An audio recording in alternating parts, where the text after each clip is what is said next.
because biotechnology as a sector is helping all of us. I'm very optimistic that that sector in particular is going to experience a lot of growth. Welcome to the new episode of the Scalable Capital Podcast, this time in English. The reason is that today we take a look across the Atlantic Ocean, to be precise to the Nasdaq Stock Exchange located in New York City, to find out what will be the upcoming trends in tech and beyond. I will talk about this to Mark Marex, Research and Development Specialist with Nasdaq Global Indexes. Welcome, Mark. Thank you. Great to be here. Yes, great to have you in our podcast. Mark, in 2020, the Nasdaq saw 316 IPOs, raising around 80 billion US dollars. 2021 started with 91 IPOs in January and more than 100 in February. March is still running while we are talking. And when you sum up the first quarter so far, which major developments and trends do you see in the IPOs taking place so far? And what do you think we can expect in the next months? Yeah, great question. So just for starters, historically, right, in the US, SPACs used to be no more than about 20 to 25% of IPOs prior to last year. So last year, they represented more than half of all US IPOs. So far this year, it's three quarters. It's like 77%. And in terms of value, the difference is even bigger. So it used to be about $10 billion a year in value raised by US SPACs. Last year, it was $83 billion. And actually this year, as of mid-March, we've actually already exceeded the total raised for last year, which itself was a record more than 6 times the previous annual record. So it's a really unprecedented flow of deal volume through this structure. From what I can tell, there is at least an additional $30 billion of SPAC IPO kind of pending in the pipeline.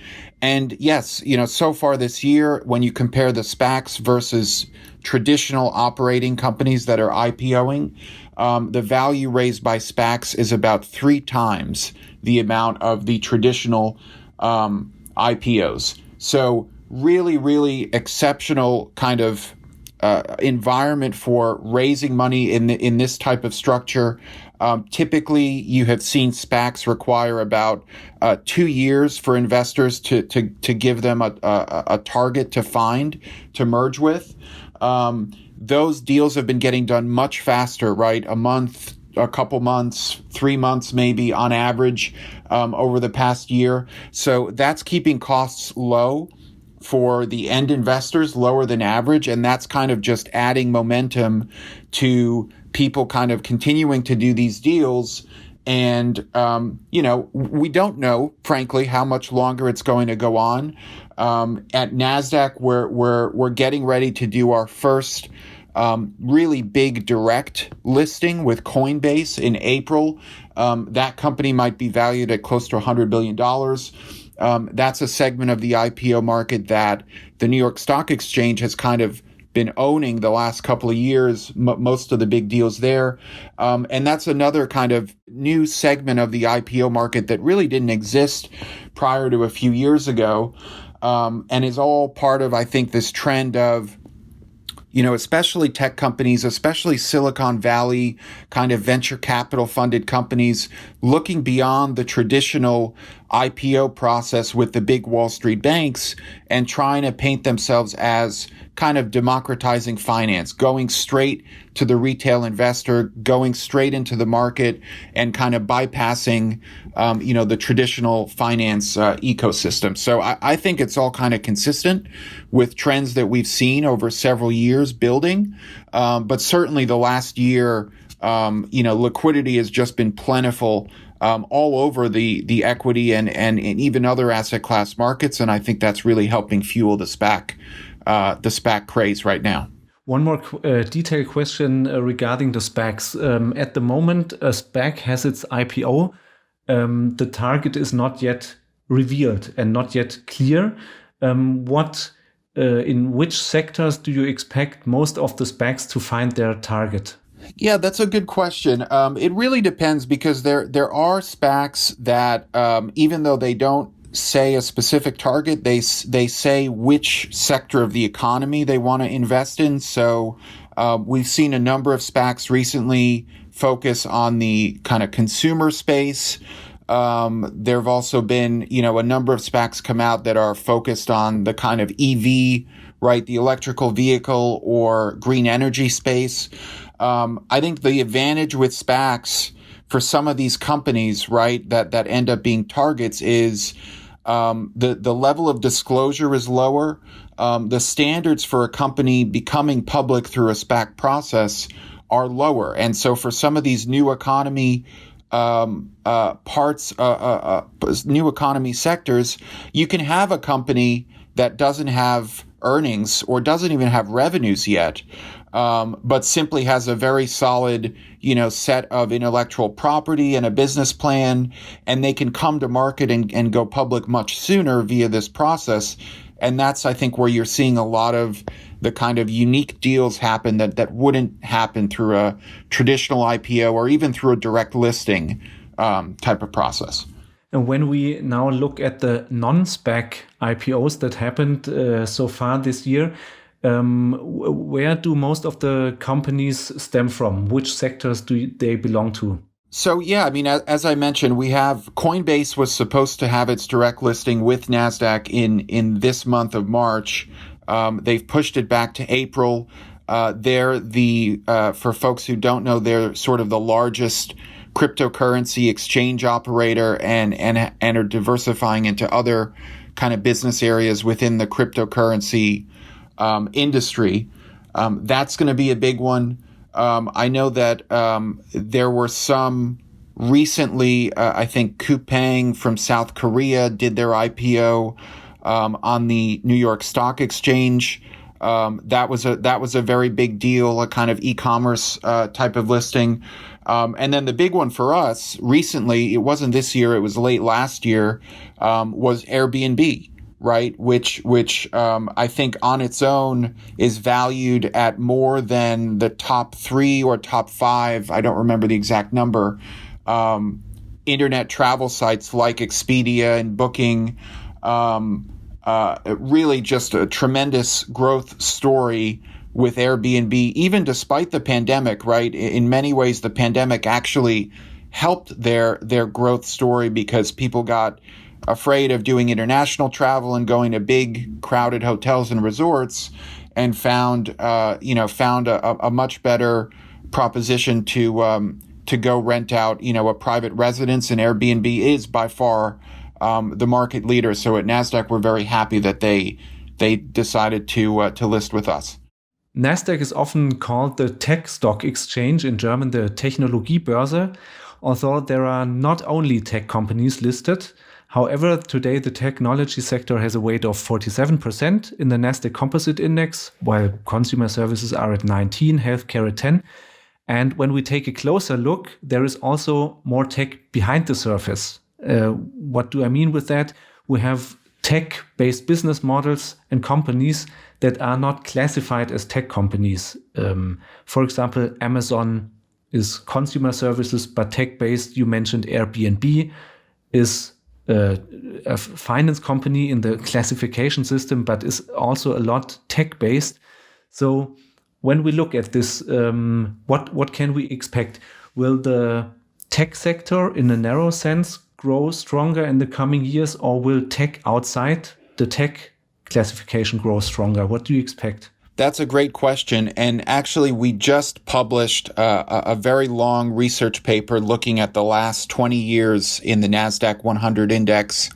And one of the findings there was that the weight of the tech sector within the Nasdaq 100, and this is also true for the Nasdaq Composite, the broader index, the weight has remained very, very stable between about 50 to 60%, no matter what. And that's a function of a couple different factors. One is the fact that you have the really successful, older, kind of original Nasdaq tech companies like Apple, like Microsoft, that have just grown very big recently and are very stable. And then you have a lot of the newer companies like Facebook, like Google, that, like Amazon, right? Some of the newer companies, they sound like tech, like you mentioned, but they actually fall into these other categories like consumer services. Even a company like Tesla technically falls into consumer goods. So, we don't expect the future to change all that much. I think from a strict sector classification, it will continue to be around 50, maybe as high as 60%. Tech and if anything, the consumer part of it will continue to grow a little bit more, because there are just, there continue to be new opportunities for startups and even legacy companies to find ways to use technology to deliver consumer products and services in a way that is technologically oriented. And really goes along with the tradition of Nasdaq to attract companies that are younger, that are more innovative and have a focus on innovation and research and development and doing things in a different way. When we look at other sectors and regarding where the companies come from that now had their IPOs, which sectors can we expect to shrink and grow in the coming 5 to 10 years? Yeah, so I think within tech, there is still a lot of room for software as a subsector to continue growing. The line in the U.S. about software is that software is eating the world. It's where you see the most disruption happening, especially now that cloud infrastructure has gotten really built up. Thanks to companies like Amazon and Microsoft, IBM, and a couple others, you have this whole new way of delivering software as a service and enabling people to launch products that are purely online, purely internet based, as opposed to the prior way of doing things where you would go to a store and you would buy software on a disk, or even more recently, you would just download software one time on your computer from a website. I think nowadays people recognize that software is the central component to modern technological innovation. And I'll add one to that, which is semiconductors, which is an older sector. It's also been around for about 50 years. Intel was the first big name, also listed on Nasdaq, one of the first companies about 50 years ago. But semiconductors, even though it's an older subsector, has become extremely, extremely important to all the devices, right? All the devices that we use on a daily basis, not just computers, but smartphones, automobiles more and more, things like gaming consoles and tablets. It's everything that has an internet connection. Basically requires many different types of semiconductors depending on what you're using the device to do. There's tremendous growth happening in that subsector as well. So those would be my two that I would really highlight. And the Nasdaq recently launched a new index. It's called the Nasdaq Next Generation 100 Index. And its constituents are the next 100 biggest companies below the companies listed in the Nasdaq 100. Now Nasdaq decided to call this index the Next Gen. What does this tell us? Does it mean that some of the constituents of this index will be the leading companies in the Nasdaq 100, let's say in 3, 5, or 10 years? Or what do you intend with this naming? Absolutely, that's right. The index methodology is pretty much the same as the Nasdaq 100. It is really meant to be an extension, a complement to the Nasdaq 100. We just take the next 100 largest companies listed on the Nasdaq exchange, and exclude any financial companies, any banks, brokerage houses, insurance, things like that. And when we look at the history, we see at least over the past 10 years where we did the back test for the index, there were 34 companies that are now in the Nasdaq 100 that were at some point in the historical simulation part of the Next Gen 100. So absolutely, we expect a large chunk of the current Next Gen 100 to eventually make it into the Nasdaq 100. On average, we've seen about 6 constituents per year graduate, get moved up from the Next Gen 100 to the Nasdaq 100 going back to 2010. Now, when we compare the Nasdaq 100 to the Next Gen, we see in the next Nasdaq 100, we have a tech sector with now a weight of 55%. In the Next Gen, it's only 31%. So I think many of us cannot think about a world in the future where tech will not have the important role it has today. But when we now look that the Next Gen index has a much lower weight in tech, what does this tell us? So I'm not sure how much it tells you about the future. What's interesting about the Next Gen 100 is because the range of company size is so much smaller, right? You don't get the really big companies in the Nasdaq 100. And then once you go to company number 200, it's not that much smaller than company 101. So you have a lot less concentration in the index from an individual company perspective. You will never see one company have more than 4% of the weight of the total index. The biggest companies recently have been around 3% at most, versus in the Nasdaq 100, they can get as large as 12, 13, 14% even, we've seen in the case of names like Apple and Microsoft. So, part of it is that the story about you don't have individual companies making up such a big percentage and driving the technology sector percentage up above 50%. The other part of it is that, I think in some of these other sectors like healthcare, like industrials, it's just more difficult for these companies to become as large as an Apple or a Microsoft or a Google or a Facebook. And so there's more of them. And together they can make up a more substantial percentage. Now, does that mean that the healthcare percentage in the Nasdaq 100 will not go up in the future? It very well might. It's been higher historically. It's one of the few sectors that today is actually quite low in the Nasdaq 100 versus historically, because of the growth in the consumer sectors. But, that's not to say that won't reverse in the future. I think what we can say confidently is that because of the way the Next Gen 100 index is designed and the size of the companies within it, we expect the sector concentration to also be lower and be more diversified there. At the moment, the biggest holdings are like Viacom CBS, that's the owner of the Paramount movie studios, Roku, who produce streaming devices, and CrowdStrike, a company involved in information security. Are those 3 biggest constituents typical for what is in the index? Can you maybe give some figures about what characterizes the companies in the Next Gen index? Yeah, so it's a pretty broad range. I would say that they definitely do tend to lean younger and more tech, more growth oriented on average.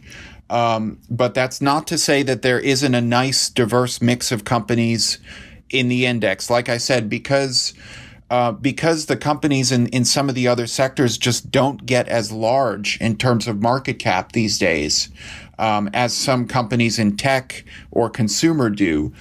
You have this healthier mix of companies.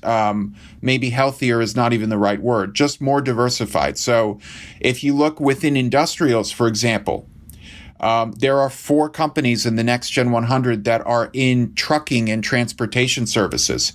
These are not tech companies. They're not new companies. They've been around for a long time, but they just happen to list with Nasdaq and be in that size component that gets them in this index. We also have 4 companies in the energy and utility space that, even when you think of those sectors as being less innovative, older sectors, actually all 4 of these companies, names like First Solar, Solar Edge, Enphase Energy, Sunrun, they're all in that renewable and alternative energy space. So you can also think of them in a way as being technology, even though they're not classified exactly like technology companies. Within healthcare, you have a very healthy mix of pharmaceuticals as well as biotech, and you have a couple also international companies in AstraZeneca and in Sanofi. These are European pharmaceutical giants that happen to have American depositary receipt, secondary listings in the U.S. on the Nasdaq exchange. And so actually you have quite a bit of international representation in this index, partly from the ADR feature, the fact that, if you're listed on Nasdaq and your listing size is within that range, you can get into the index. So my basic, kind of summary answer is it's quite diversified. Even though it leans more towards the younger, innovative companies, you will still see some of the older sectors, especially in industrials, in consumer. You have some of the older media companies, you have some of the older travel companies, even a few hotels and airlines, mixed in with the fast-growing newer companies that are, let's be honest, more likely to end up in the Nasdaq 100 at some point. You already mentioned the healthcare sector a couple of times and mentioned some companies. In the Next Gen index, the healthcare sector takes like 18%, in the Nasdaq 100, 6%. Recently, we of course had a big focus on healthcare related to the Corona crisis. This will hopefully vanish in the time to come. But apart from Corona, do you see healthcare growing or shrinking or staying the same? So I think this is one of the most interesting questions from a sector perspective.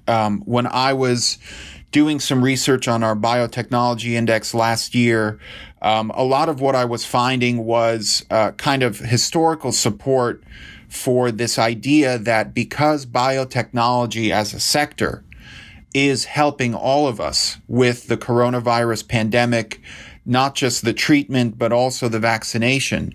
And of course, we have in Germany BioNTech, which also is one of those examples that has a secondary listing in the U.S. with Nasdaq, interestingly enough.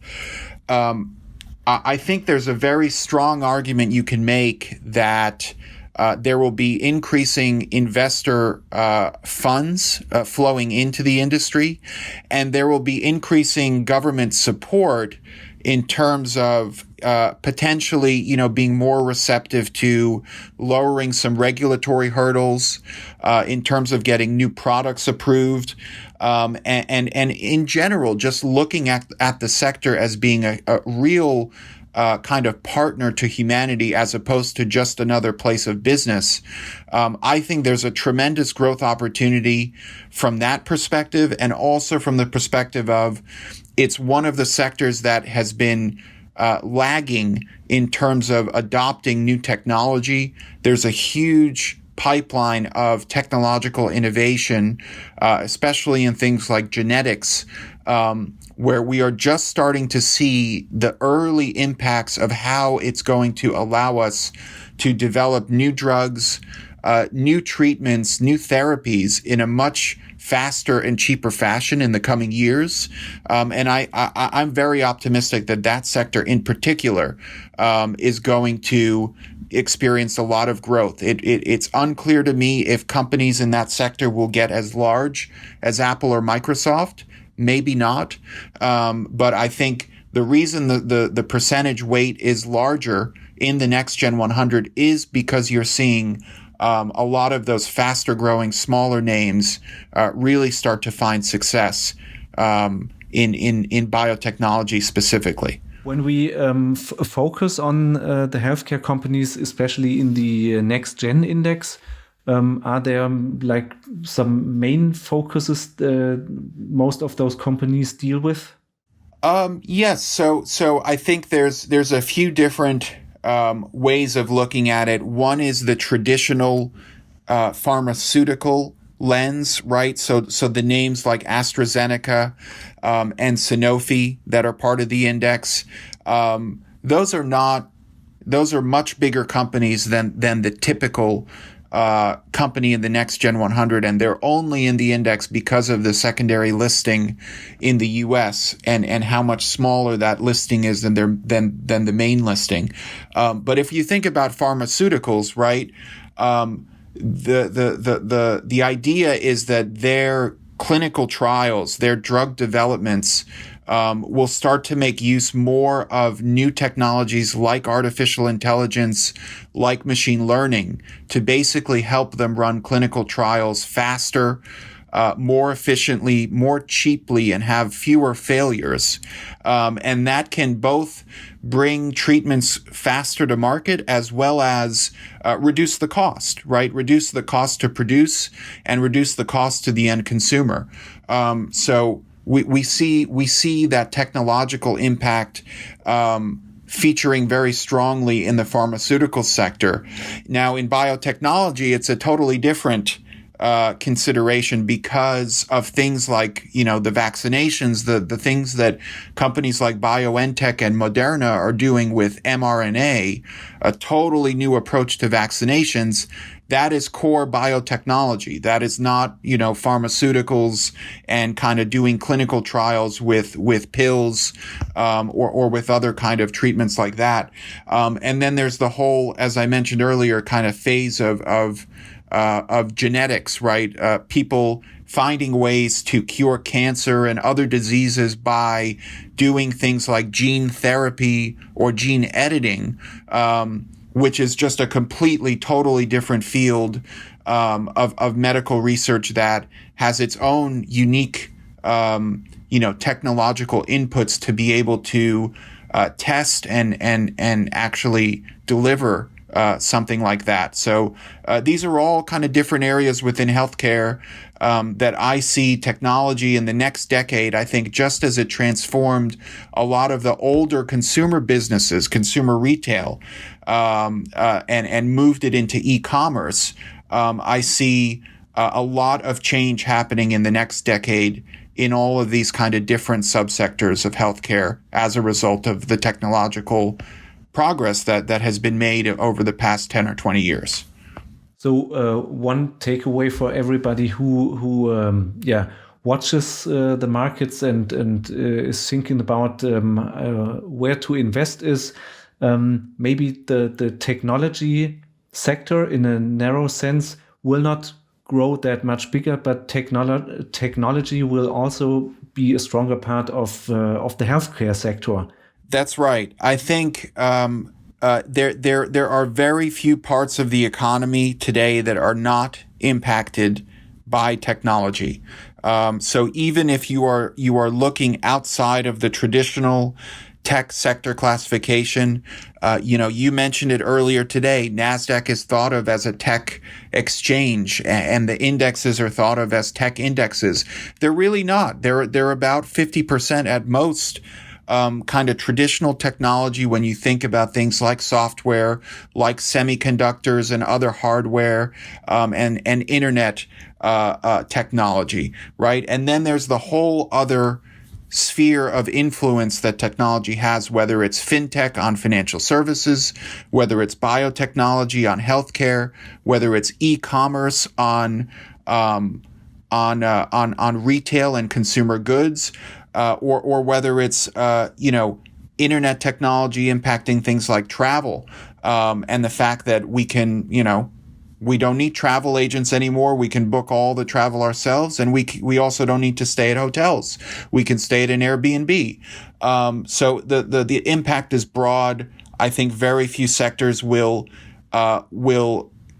end up looking like they did 10 or 20 years ago. In the near future, you will have in every sector, basically, this kind of mixture of the old and new. Now, when we think about what do the developments we talked about in the end mean for individual investors, I mean, one thing is if you invest in the Nasdaq 100 or in the Next Gen and you use an ETF, you always take part in the general development. So if there are some sector shifts, the index in the ETF automatically have them kind of built in. Now, if you decide, do I invest into the Nasdaq 100 or in the Next Gen? What did your backtest show? Were there bigger returns in the Next Gen or in the 100? So when we look at the backtest, the returns of the Nasdaq Next Gen 100 are very, very close. Not quite as good as the Nasdaq 100 because the past decade has just been just completely blown away pretty much every other large global index benchmark. But from what I can tell, looking at the latest numbers, go back to the beginning of the backtest date in December of 2009, up through the end of February of this year.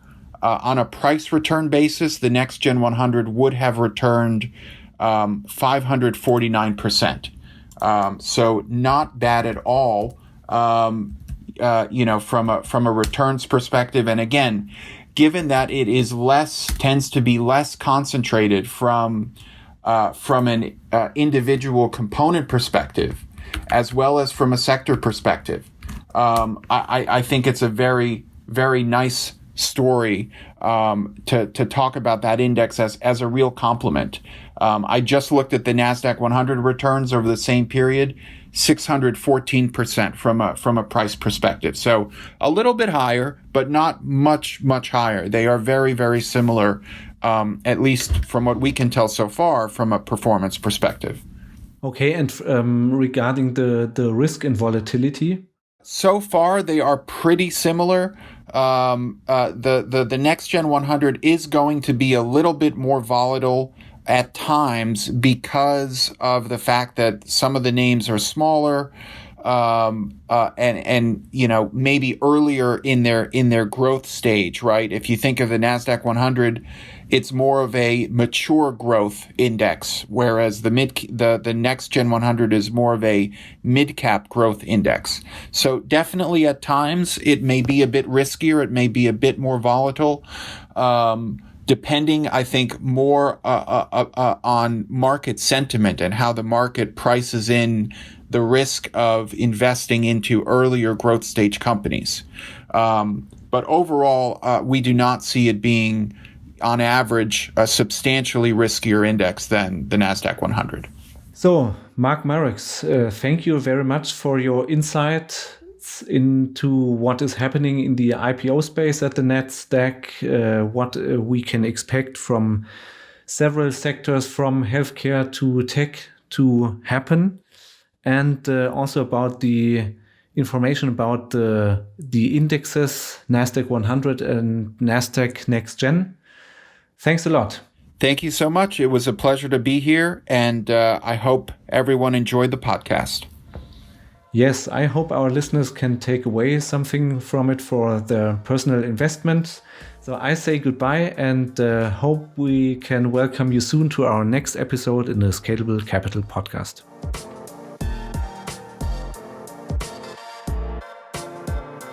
Scalable Capital Vermögensverwaltung GmbH erbringt keine Anlage-, Rechts- und/oder Steuerberatung.